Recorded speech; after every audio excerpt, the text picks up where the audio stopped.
returning to that news conference I told you about earlier, being hosted by or called by the Kaaka family on the Ejura violence. They're looking at the report that was put together by the 3-member committee. Let's go over to the news conference.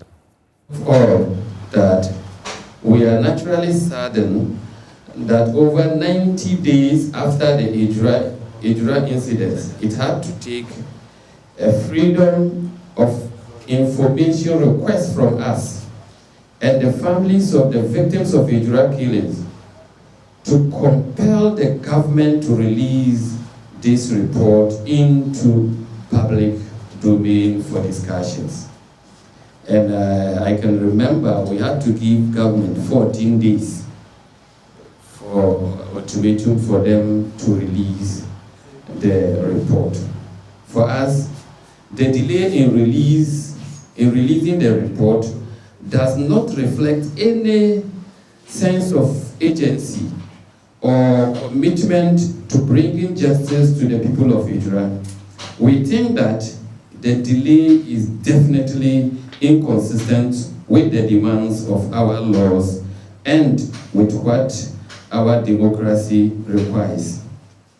Over the past week, we have taken time as a family to read and discuss the committee report internally. We have sought the counsel of our lawyers, of our religious advisors, friends and well-meaning sympathizers. We have conferred with people of Ejura, and we have sat down with the families of the victims of the military brutalities in Ejura. We have listened to those who have criticized the report and those who have praised it. We have taken in stride the voices of those who spew hate against our families. And we have even prayed for those whose hate and violent threats against us have now become emboldened by the report. Most importantly, we have kept faith with Allah, in whom we have sought comfort and have trusted His wisdom. Today, we speak out again because we continue to trust Allah's promise that the morals of the universe always bends towards justice, no matter how long it takes. In this press conference, we will be addressing two issues that have become the focus of the media attention since the report was released. First, we will address the supposed finding of the committee regarding the murder of our son, husband, and father, Kaaka. And secondly, we will share with you the set of actions we will be taking going forward after these reports.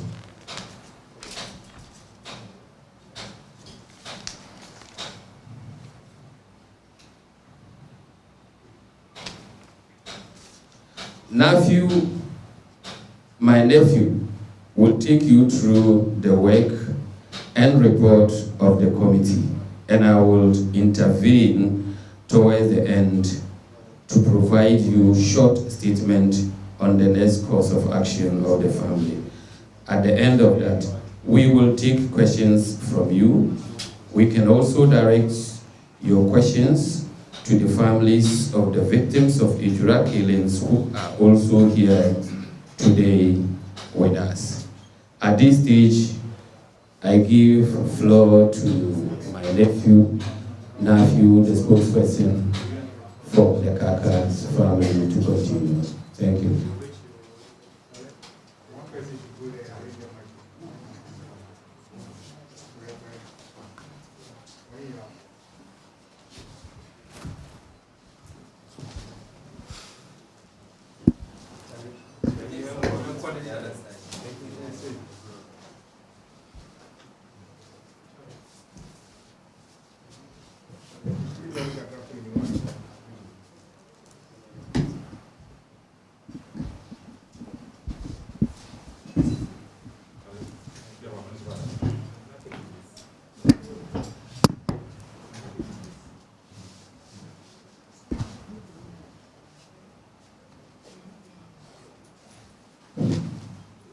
you, Uncle, for those introductory comments. As my uncle Alhaji Inusa Bawa said, I will be taking you through our reaction to the report of the Ejura Committee. In connection with this, as many of you recall, the committee stated in its report, and I quote, that we accordingly find that the death of Kaaka was not directly linked to his social media activism. It is more probably a family feud. As you are aware, ever since the release of the report, several prominent and credible people in the society have been baffled as to how the committee could have arrived at this conclusion. We thank the several of them who spoke up and criticized the obvious absurdity and bizarre nature of the findings. We are grateful that they have shown clearly how the committee improvised its own reports and diminished its own credibility by amplifying propaganda and hatred for the discernible reasons. We would like to use this opportunity to state in clear and unambiguous terms that the statement by the committee that Kaaka was probably killed because of a family feud is obviously false, careless made, and very clearly disgraceful. Their statement was made without regard for the pain of the family and could only have been made by persons who were so eager to please their appointing authority that they left their humanity and their conscience aside. Even though they knew that they had no basis, evidence, or authority for that statement, they made it anyway. Perhaps because why bother about the truth and justice for poor family in Ejura? When you call to the bidding of those who have promised you and have the power to guarantee your further political appointments. So yes, we have struggled as to why persons of their caliber will be so willing to forsake their own credibility just to do a hunched job in expectation for political favor. But we leave them to the judgment of their conscience and to the weightier justice of Allah. As a family, we consider it necessary, however, we talk the public through the facts and to demonstrate to you why the report and the supposed finding of the committee are untrue, horribly careless and insensitive. First, I want to address the mandate of the committee. It is important that we remind ourselves that the Ejura Committee, by their own admission, had no mandate to investigate the death of Kaaka. They had no mandate to establish who killed him or why Kaaka was killed. We as a family understood that and we made our peace with that. We say this, not because we do not want the truth of who killed Kaaka to be officially established, but because we want the person connected to his death properly, carefully, and justifiable established. That is what justice means to us. If you remember, when the committee was first set up, our family decided not to appear before the committee. We took the trouble to communicate our reasons in a letter to the Minister of Interior and to the committee. As we told them, the reason why we decided not to appear before the committee was because we were concerned that the committee was consistently departing from its clear mandate to investigating circumstances under which our military went into Ejura and shot live bullets into a crowd, killing civilians, maiming several others, We were concerned that their work had become very unfocused and was all over the place. In the letter, we stated that we were concerned about the continuous encroachment of committee into questions which, as we understood, were the object of separate and concurrent criminal investigation. We were doubtful of the prudence in the committee's decision to extend its inquiry into questions which the Ghana Police Service had publicly claimed were part of its investigation into the brutal murder of our son, husband, father, Ibrahim Kaaka Muhammad.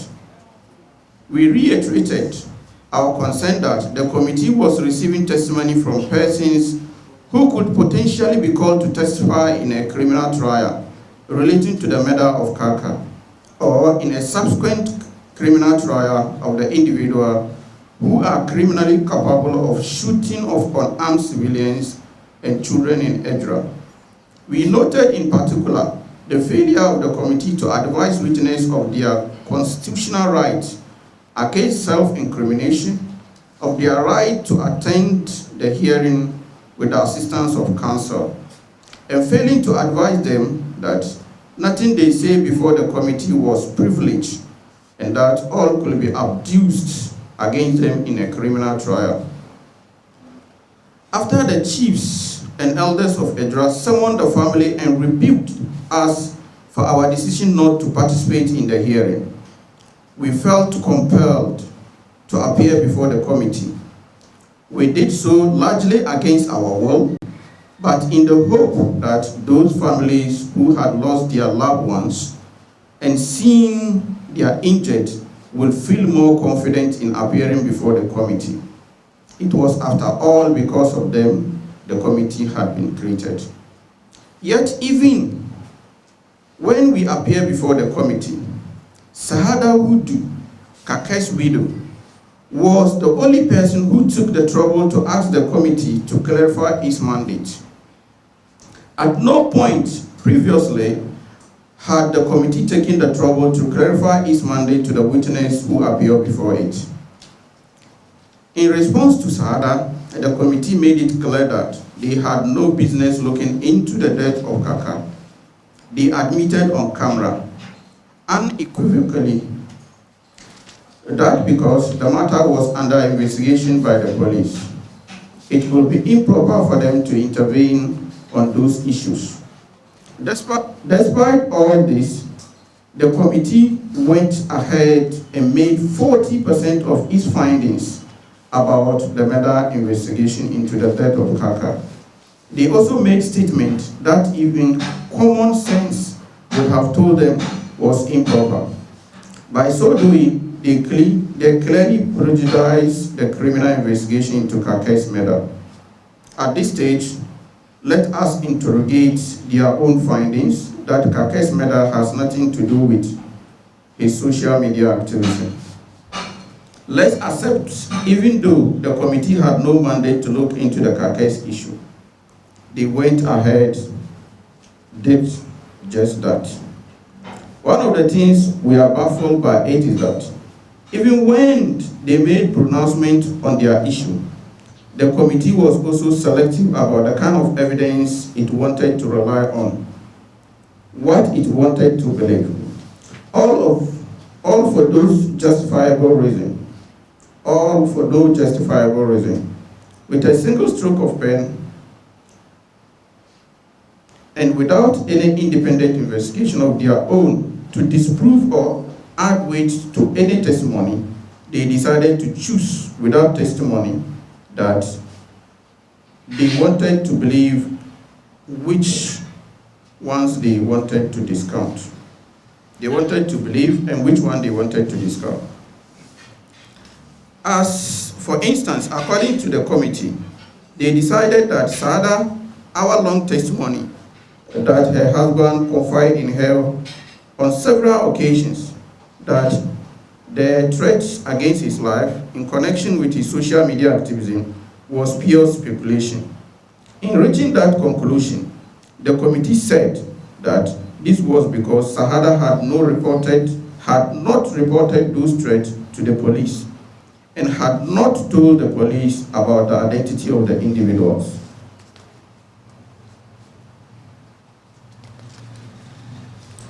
What is curious about that conclusion is that during the hearing, at no point did the committee ask Sahada whether she had reported those threats and the identity of the persons concerned to the police.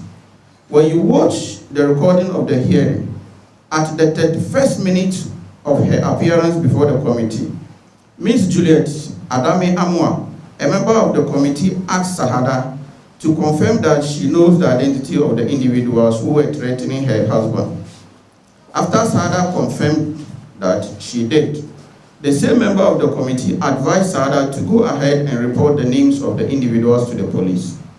Ms. Amwa, the committee member, offered this advice without inquiring at any point whether Sahada had already made a statement to the police regarding these issues.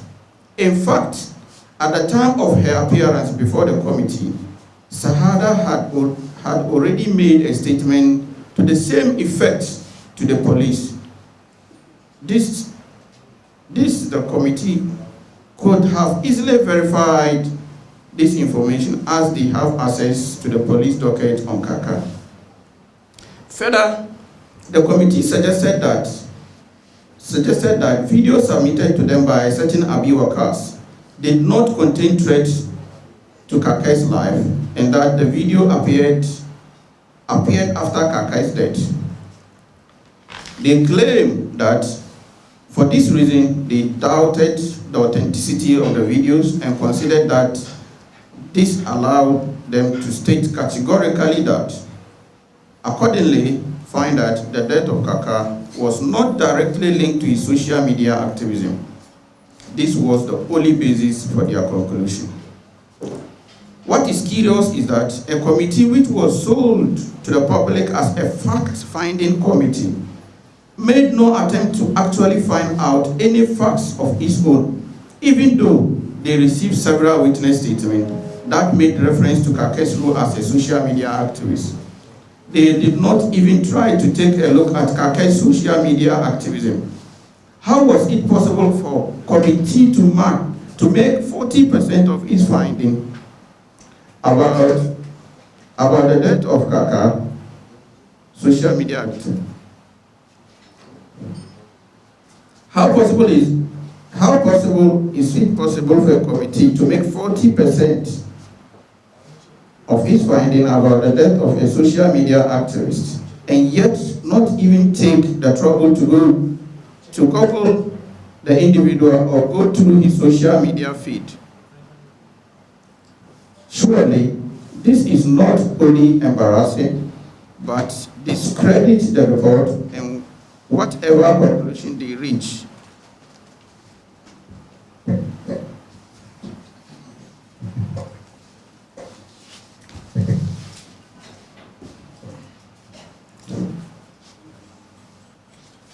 Surely, this is not only embarrassing, but discredit the report and whatever conclusion they reach concerning the murder of Kaaka.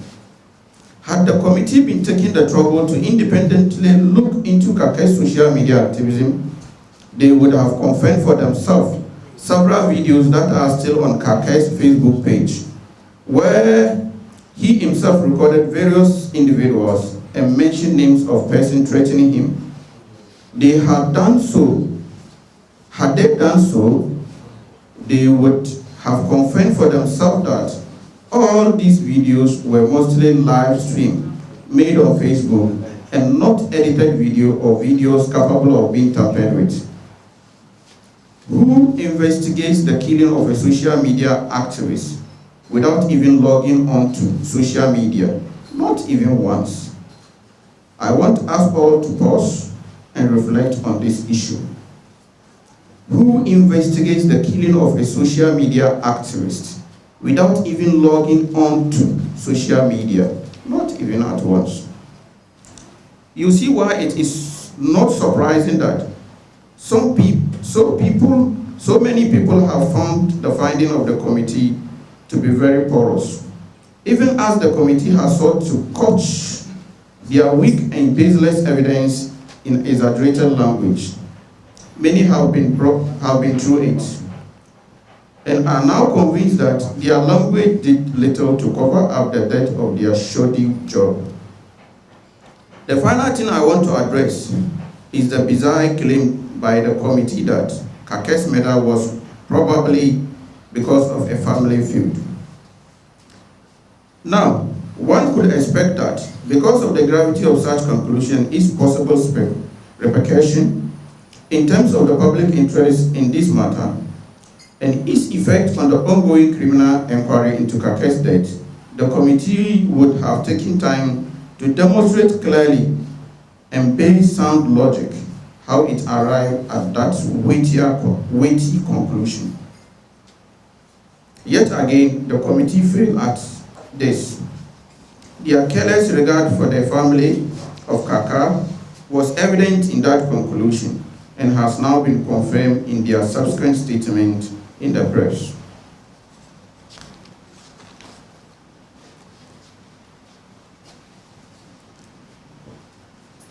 As you are aware,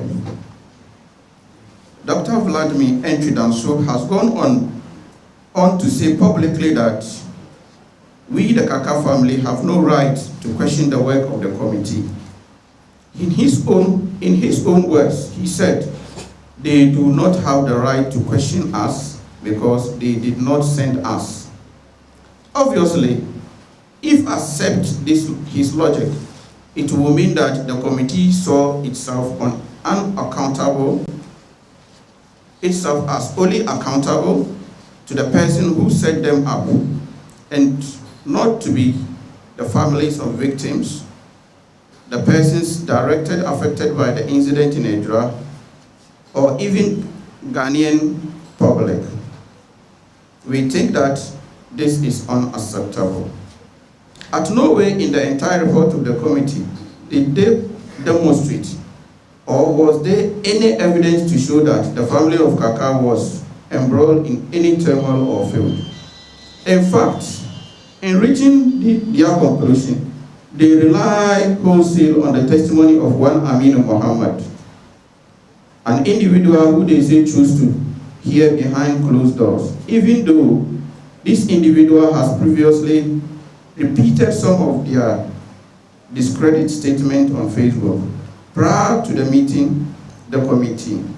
Clearly, this was somebody whose testimony was intended as a wow factor, and so was deliberately shelved from broader public scrutiny. Yet, this was the only evidence the public cited as, the committee cited as confirming their conclusion that Kaaka was killed because of family feud. In so doing, the committee failed to subject the testimony of this individual, who they describe as friend of Kaaka and a resident of Ejura, to even the most basic scrutiny. For instance, by the account of the testimony that the committee itself summarized, the individual was not even a resident of Ejura, but a person who lived in Burkina Faso.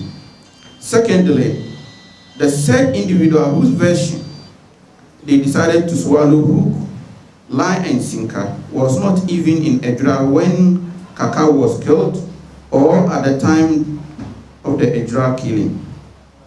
In addition, this individual had not been in touch with Kaaka for at least the past 10 years. Kaaka and the said individual had become entrenched sometimes after Kaaka got married to Sahada. Further, the committee failed to subject the person's testimony to any scrutiny whatsoever. For instance, as proof that there was bad blood between Kaaka and Idi, the individual claimed that Kaaka has caused the arrest of Idi sometimes in 2020.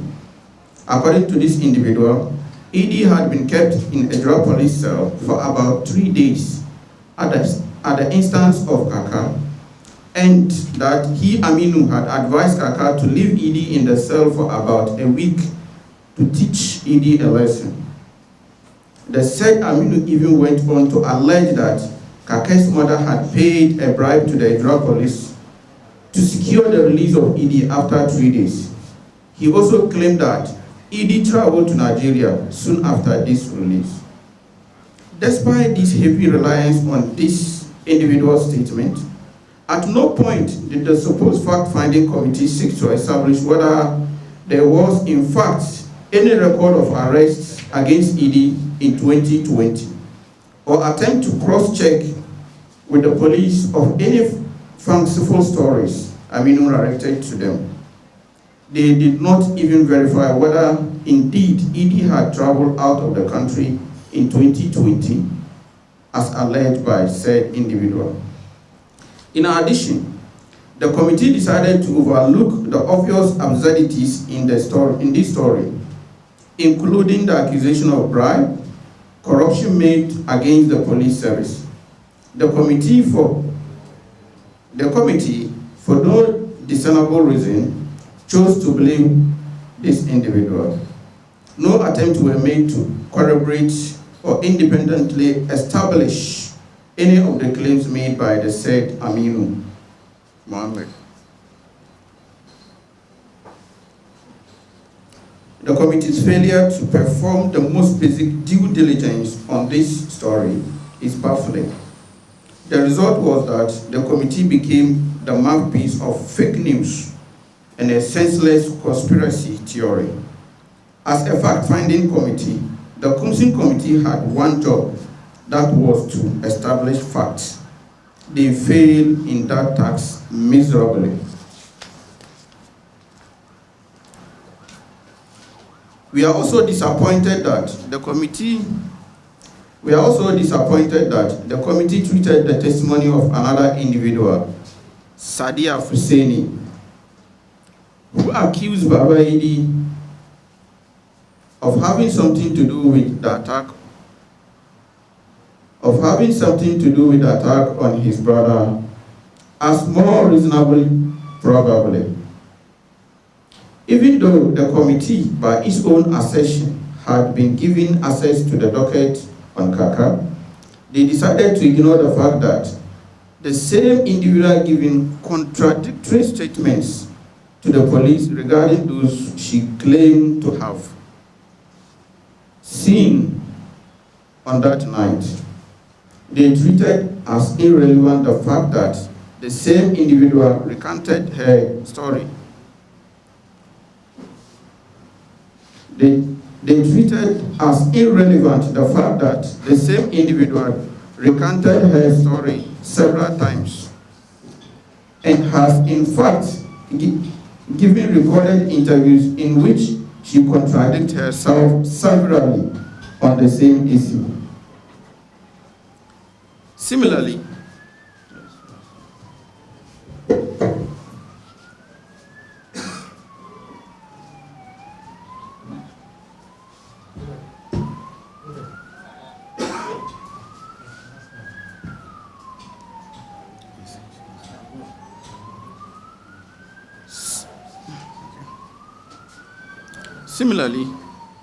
they failed to take note of the glaring inconsistencies in the testimony of Munira to Al-Hassan and did give any regard to the fact that her story just repeats almost entirely that of Sadia Fuseni, word for word. In addition, when scrutinized, it is hard to not conclude that the entire statement begs further questions. For instance, this individual claimed that she heard the sound of Kaaka's motorbike. By what magic was this person able to identify the owner of a motorbike from its sound only? This individual also claimed that after the motorbike arrived, she heard unusual sound and came to her porch to see what was happening.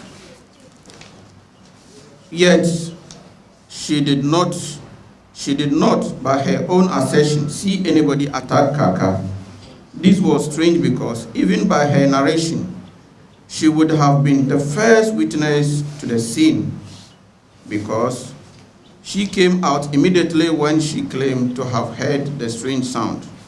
In addition, she claimed that when she was making her way to the scene, she bumped into Babaidi and then shouted that somebody had caused the injury and was running out so people should come and see him.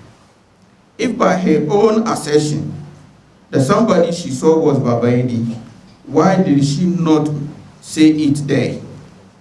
And then that the person she saw was Babaidi.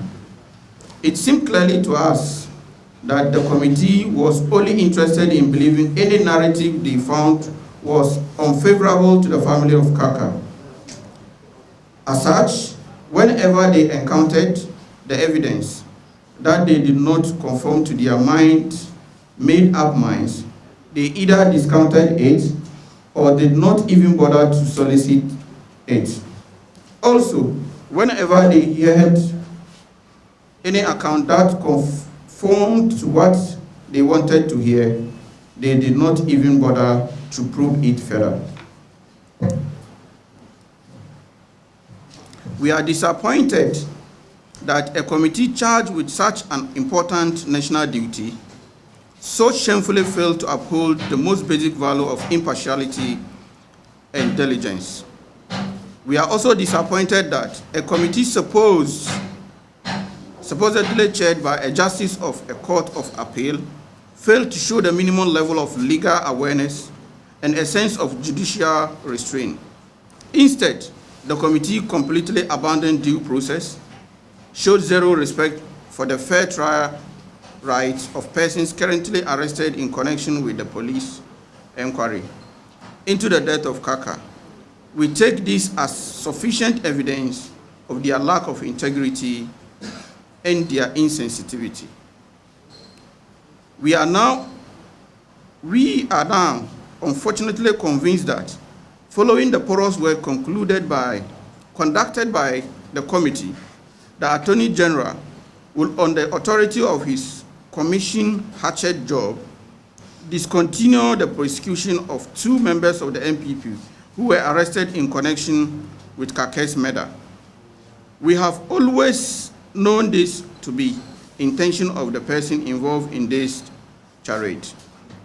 In fact, it is common knowledge that information circulating in some quarters in Ejura community for the past several weeks has been that several supporters of the MPP in Ejura have been assured by high-level officials in their party that the Attorney General will seek to release their foot soldiers caught up in the murder inquiry. We do not take it for granted that the committee's report now provides the Attorney General with what he needs to go on and make his party people happy. But even persons in position of trust in this country persist in corrupting our laws and pervading the cause of justice for illegal and dishonest partisan ends. We remain resolute in the belief that the truth will always win. As a result, we would like to remind everyone of the facts in this matter. In fact, the fact is that Kaaka, in several of his videos, talked constantly about the fact that his life was in danger due to the threat he was receiving in connection with his activism. Kaaka also recorded his interaction with certain individuals affiliated with the MPP in Ejura who threatened him constantly.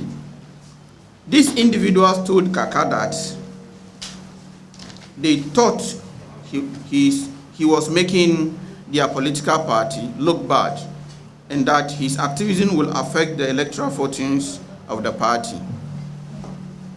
They claim on the recording that they had been paid to warn Kaaka off. After that interaction, Kaaka recorded a video where he said that because of his online activism, the municipal chief executive sent people to warn him. He said that he had decided to shoot that video so that his audience will see that if he gets beaten or attacked, it is because of the anxiety of these political elements over his social media activism. Two of the individuals who were recorded on video for threatening Kaaka's life are the persons who were arrested by the police in connection with Kaaka's death. After Kaaka was attacked, we found at the crime scene 2 large sticks which were covered with blood and which were used to beat up Kaaka. These were handed over to the police. And the police saying that Edie carried 2 clubs alone and beat up Kaaka. We also handed over a mobile phone to the police. We know for that fact that the police handling Kaaka's phone have been operating his WhatsApp and have even exited certain groups he was on. We consider this conduct to be deliberately interfering with evidence and improper. We have also had cause to complain severally, including to the Inspector General of Police, that certain officials of the Ghana Police Service went to physically assault Baba Idi and force his hand to tamper certain documents. He does not know the content of these documents. This complaint and a request to meet the IGP was delivered to his office nearly 2 months ago. We are still waiting for the Inspector General of Police, who we want to believe is committed to reforming the police service, to act accordingly and even acknowledge the complaint made to him. We also note our disappointment that after over 90 days of crying for justice, and after they have led the entire public to believe that Baba Idi killed Kaaka, it was only after the report was released that the police sent crime scene investigators to the house to investigate the crime scene on the 30th of September. This was just last Thursday, 30th of September.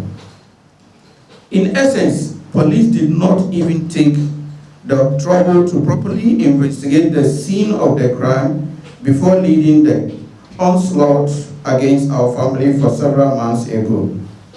All of these facts were available to the committee, yet they chose to deliberately mislead the public in order to cover up their porous recommendation regarding the Ejura Committee. It is for the various reasons that I have just outlined that we, the family of Kaaka, reject the report of the Ejura Committee. We consider it to be a hatchet job, incompetent, structurally unsound, and a stain on the integrity of persons who set it up, as well as those who serve on it. Thank you very much.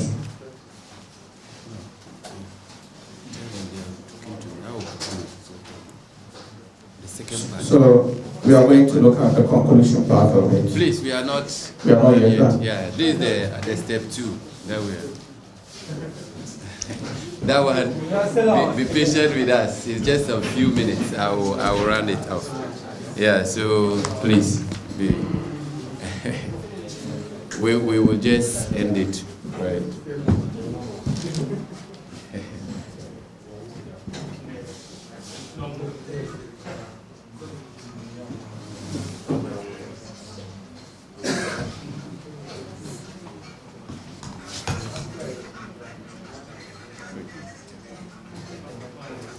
Is it?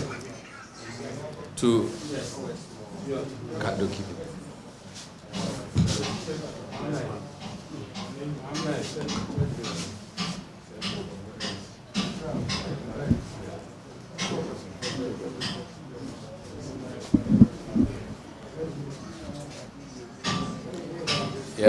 thank you for your patience. I think this portion is very, very important, not to us alone as Kaaka's family, but also to the media.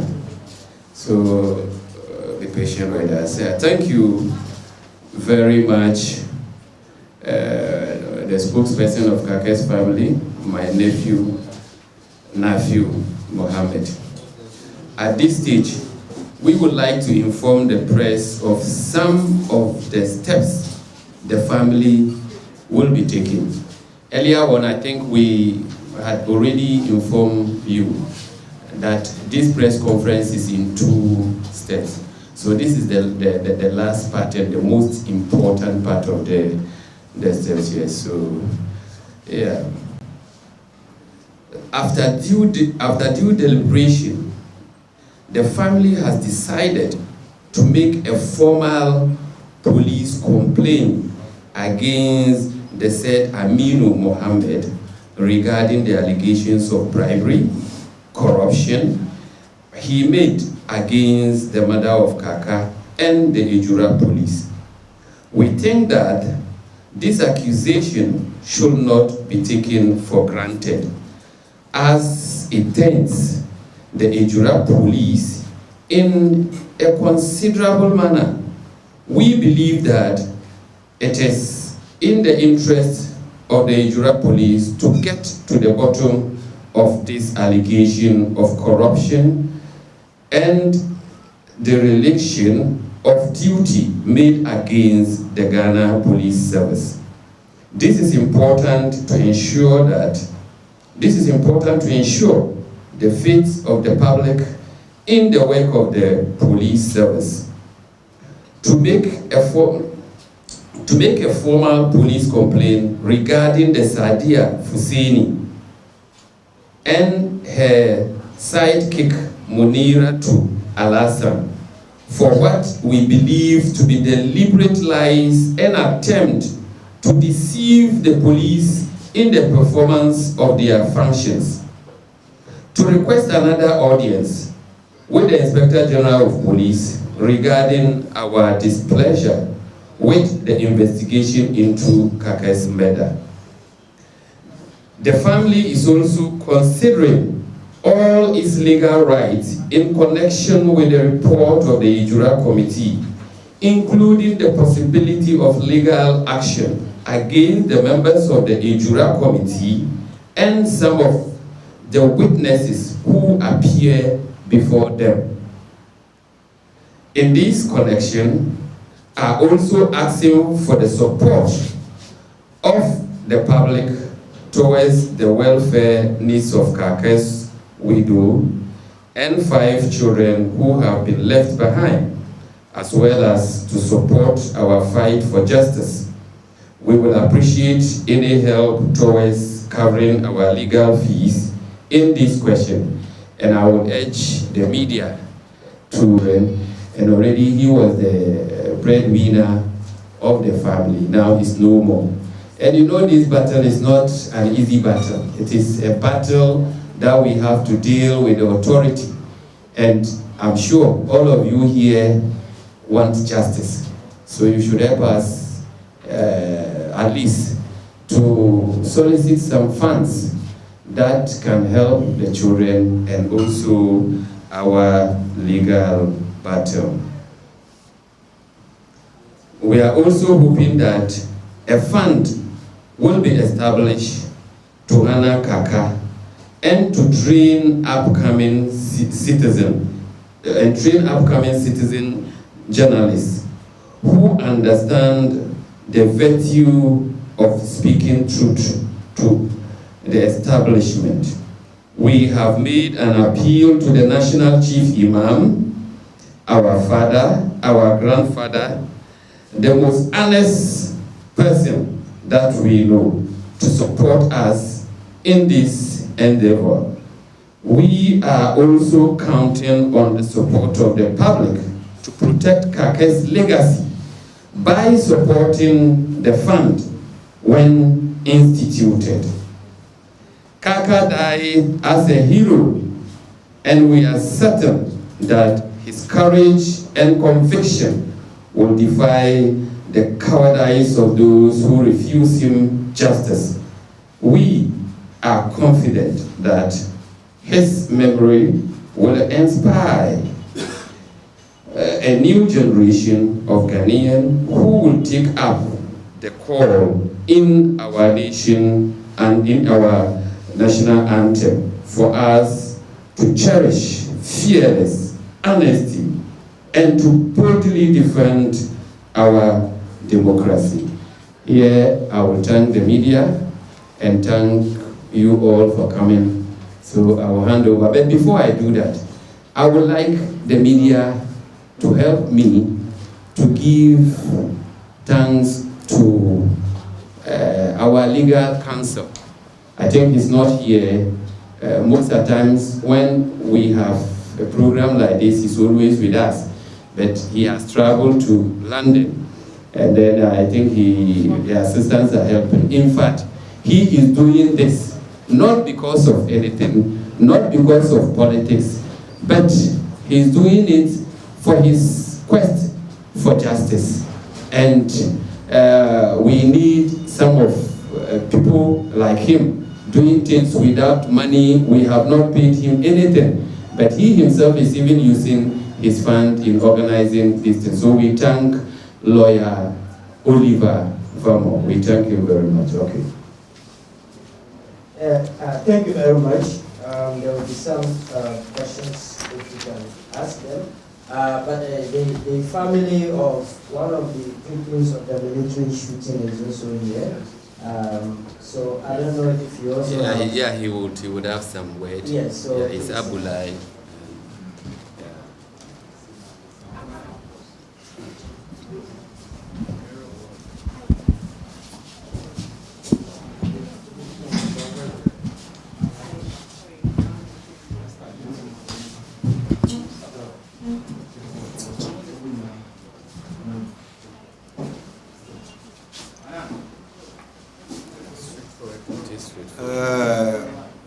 I am Abdullahi Abubakar, the elder brother of the late Abdul Nasir Yusuf.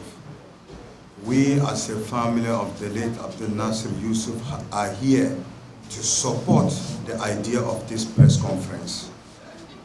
Simple because we are all fighting for the same cause. We are all fighting for justice.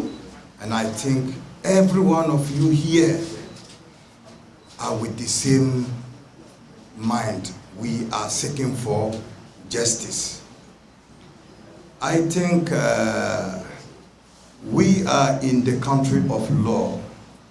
This country has constitution, and we want everybody to be equal in the face of the law of this country. Nobody is supposed to be above the law of this country. Since this report has been published, up to now, we as a family of the late Abdul Nasir Yusuf have not seen any government official coming to discuss with us how the report has been out. What is your feelings? What are your demands? What do you expect from the government? Nothing like that. And we feel that we cannot talk about the death of the late Abdul Nasir Yusuf without mentioning the late Kaaka. It was the death of the late Kaaka that generated the killing of these two young guys and the wounded person. All what we are saying is that we are here to call upon the government through the media houses that these witnesses called Sadia and the other witnesses has to bring to book, because they gave false witnesses. When that thing happened, had it been that same day, that the thing happened, they came out and denounced the person who did that, wouldn't have come to the killing of our brothers. They hided the person who did that. They came out with first report saying that the first statement was she was in the house, in her room, when she heard certain noise in the house. Sometimes when the late Kaaka comes into the house, he used to drive away goat, or I can say animal, from the house, then he will lock the main door. So she thought maybe Kaaka was driving away these animals. But when she opened the door, with those people hearing the sound of opening the door, they started running away. They were with their hands, 2 sticks. They threw the sticks away and they ran away. She could not identify them. That was the first statement she gave. Until my brother, who is the engine of our family, lost his life because they were manifesting, protesting, demonstrating for the right of that late Kaaka who was being killed. Died, yet after they arrested 2 people who is related with those women, they came out now to say what we said at the beginning wasn't the truth, because we did not want to bring family conflict between the family of Kaaka. But it was rather the senior brother of Kaaka who killed him, after we have lost our brothers. So we are saying that if they want justice to be done, these 2 women has to be arrested. Then they will come and then explain very well to our judiciary. The judges has to interrogate this woman so that the real truth will come out, so that next time such a thing will not happen again. So we are here as a family of Abdul Nasir Yusuf to support this press conference. Secondly, you know, we have a proverb in our language that says, if you've seen a beer of somebody catch fire, draw water beside yours. You are the media. You are the voice of the voiceless. It's because of you that we have so many evidence about these shootings. It was Joy News who applied all energy, risked their life to capture all this incident. So we cannot go without you. All what we are calling, we want justice. The report that came out, they said they will compensate the family of the deceased. That is we, the family of Abdul Nasir Yusuf and Muntaka Muhammad. We are not after any compensation without justice. We don't want this thing to appeal again in this nation. You know why this thing is continuing killing, because we are in the system of impunity. This thing happened in Ayawaso West Committee. Even up to now, the compensation that was supposed to be given to the family of the victim, nobody is in position of 1 person. 2 years now. No judgment, nothing. The same thing happened during the election at Techimai. No justice, nothing. So they feel you can come out, as they are saying, as a Ghana Armed Forces military, what we call armed person, you go out and kill poor citizens without any reason, and you just go free. Those who kill our Zongo 7, they compensated them with money. That money doesn't exist now with the family. It has already finished. But they are in the grave. Those perpetrators are on the street walking around. That is what we are fighting for. So we thank you very much for helping us, we the voiceless, to make our voice out. It is through you that the whole world, Ghanaians, will know that we are in severe pain. So we thank you very much for coming. All right, thank you very much for coming. As you may have noticed, the Economic Fighters League issued a joint release with Fix the Country, and we have already said that this report that has been released is a bogus report. It's bogus and fraudulent.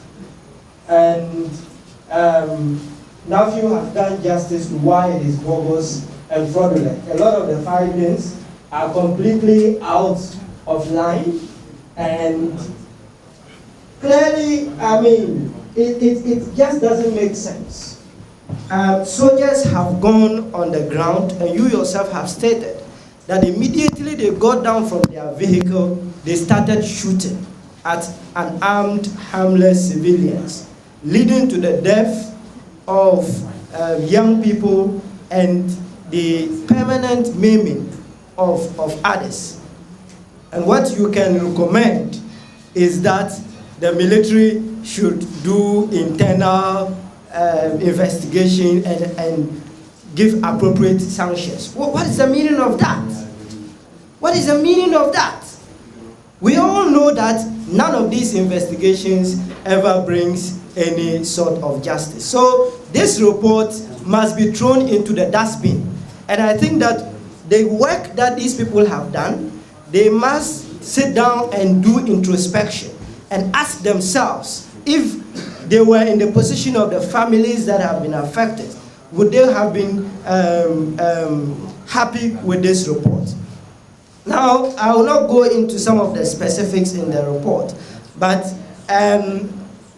clearly, the reports, I mean, go back and listen to the hearings.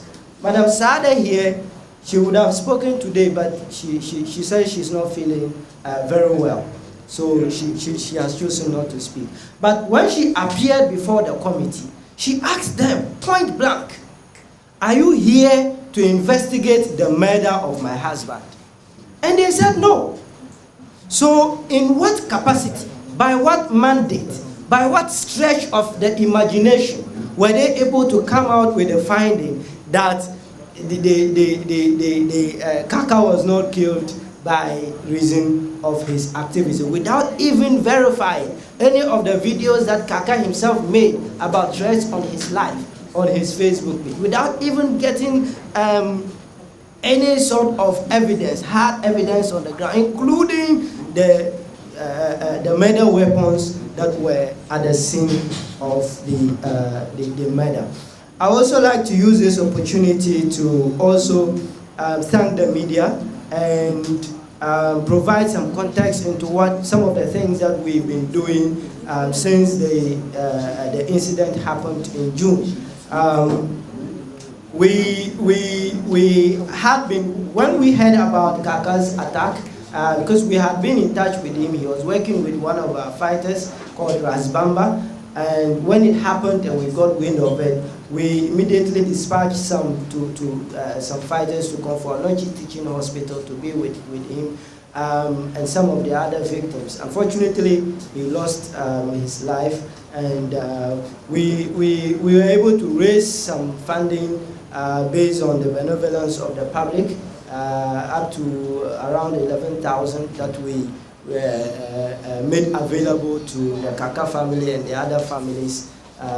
But that cannot be enough, since Kaaka's wife is here. He had 5 children. The other families are there. So the appeal that has been made, I just want to re-echo it, that let us think deeply about the work that Kaaka was doing. Kaaka was doing the work for God and country, and in order to make sure that we give evidence of our regard for citizen journalism and active citizenship, being citizens and not spectators, then we must be ready to support in every way possible. The Economic Fighters League will continue to be in support, and will continue to do everything that is necessary to make sure that justice is brought not only to the family of Kaaka,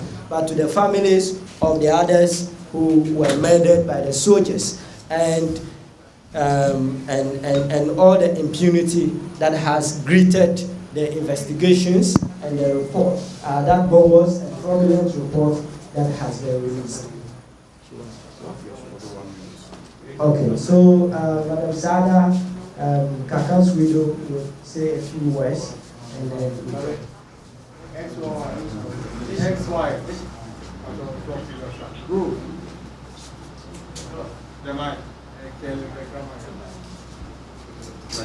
Oh, let her see. Let her see.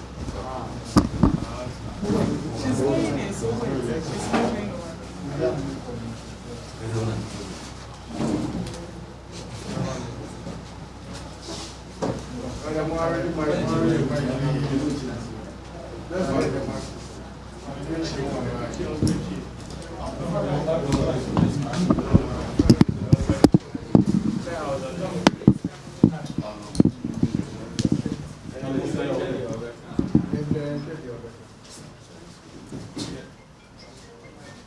Pacho, no, me person me can say. And then I'll come to phone fray, say, I'm rough mass, and make I an answer. Into me, your boy. Your boy and me, some by some back. Say, oh, may me puno shema, say. I saw the four mupum, ranting no may or motion, no see, I'm on by I saw the four no shame. So I feel my young if you no way, no say. Committee for any see. Me kuno penini ene kun me kuno nso media me njindi sa ayino eye fake me njindi kura ye njindi no one can no. Thank you very much. So I think if the media has any questions to pose, you may pose them now.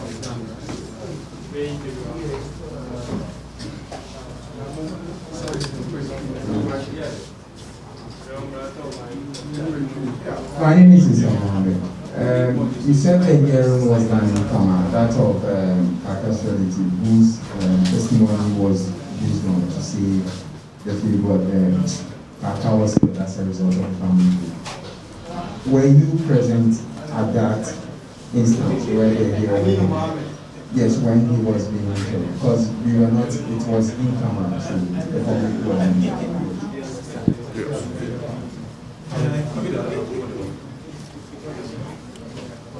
Thank you very much for your question. Now the question is in respect to Amin Mohammed, who claimed he was a friend to Kaaka. Now, when he appeared before the committee, it was in camera. The question is clear. He was asking whether we were there. Actually, as a family, we were not there. But based on the report, it was told that it was in camera.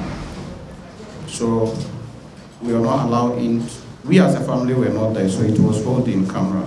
So how did he manage to arrive at the EPT meet that he said all the things that he said? Now, all what we are saying is from the report, the summary of witness statement he has given from the report. So we are only trying to juxtapose what he has said in the report with the clear evidence we have before us. So this is what I can say. The second question, you visited a chief imam a couple of months ago. How has it been so far? Has the chief imam given any input? Yeah, thank you. We visited National Chief Imam a couple of weeks ago. He demanded that we should bring a petition, and we did that. We submitted the petition, I think 3 weeks ago, received by Chief Imam's lawyer and the protocol officer and others.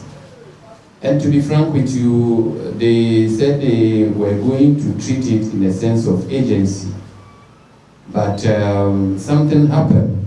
For our chief imam, he is somebody, even though he has done something, he was part of all this thing. We were aware that he has spoken to the vice president, but later there was some kind of mischief around by some officers, but that we can't disclose it here. So we are still waiting. And to add to what my nephew said, the first question that you've asked, and I'm sure you are aware that the committee said they had some people that testify in camera, I think including either military or some police officers. So for we ourselves, we didn't know who they were until the report came out. And even ourselves, we were supposed to testify in camera when we first decided not to appear, because it wasn't their mandate. We were not part of their mandate. But later, upon deliberation with our council, we decided to appear. So all these things that we are talking about was from the report. Thank you.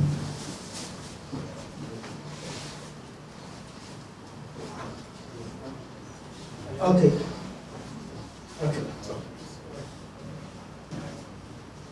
Just a quick one. So you attributed. What's your name? And my name is Noble. I work with TV3. You sort of attributed the release of the report to an RTI request made to the presidency. How about if it was just a coincidence and 2 days later the report got back anyway? That one? please, Your question is? What I'm asking is, you attributed the release of the report to an RTI request to the presidency about 2 days before the release of the report. So